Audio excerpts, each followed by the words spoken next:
एक छोटे से गांव में रिया और नेहा नाम की दो पक्की सहेलियां रहती थी। दोनों की दोस्ती पूरे गांव में मशहूर थी। वे साथ स्कूल जाती, साथ खेलती और रोज शाम को गांव के बाहर बने पुराने तालाब के पास बैठकर बातें करती। गांव के पास एक बहुत बड़ा जंगल था।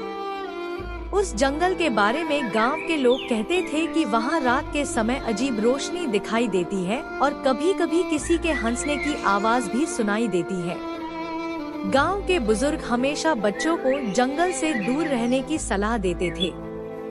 एक दिन स्कूल से लौटते समय रिया ने कहा, नेहा, क्या तुम्हें सच में लगता है कि जंगल में कोई भूत रहता है?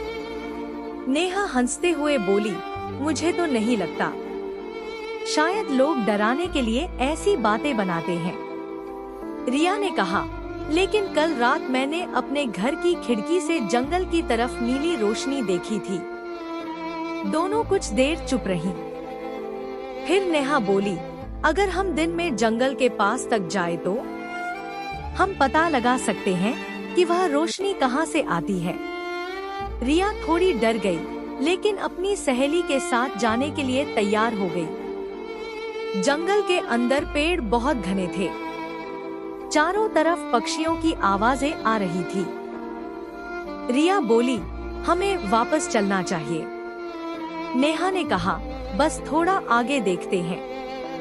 दिन का समय है, कुछ नहीं होगा। दोनों धीरे धीरे आगे बढ़ने लगी। अचानक उन्हें झाड़ियों के पीछे से टिमटिमाती नीली रोशनी दिखाई दी। रिया ने नेहा का हाथ पकड़ लिया। देखो, वही रोशनी। रिया ने घबराकर कहा, नेहा, यहाँ तो कोई गुप्त रास्ता है।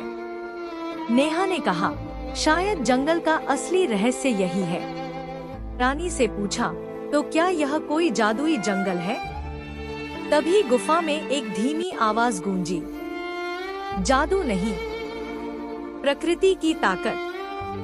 दोनों सहेलियां डरकर पीछे मुड़ी। वहां एक बूढ़े व्यक्ति खड़े थे।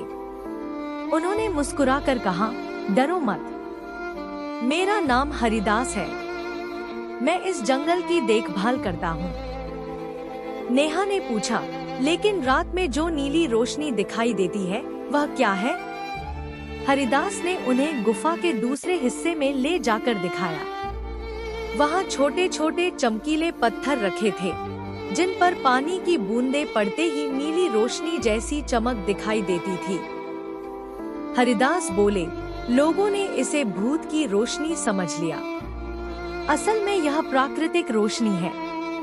रिया हंसते हुए बोली, तो जंगल में कोई भूत नहीं है? हरिदास मुस्कुराए, भूत नहीं, लेकिन जंगल को नुकसान पहुंचाने वाले इंसानों से जरूर खतरा है। उन्होंने बताया कि कुछ लोग जंगल के पेड़ काटकर बेचने की योजना बना रहे थे।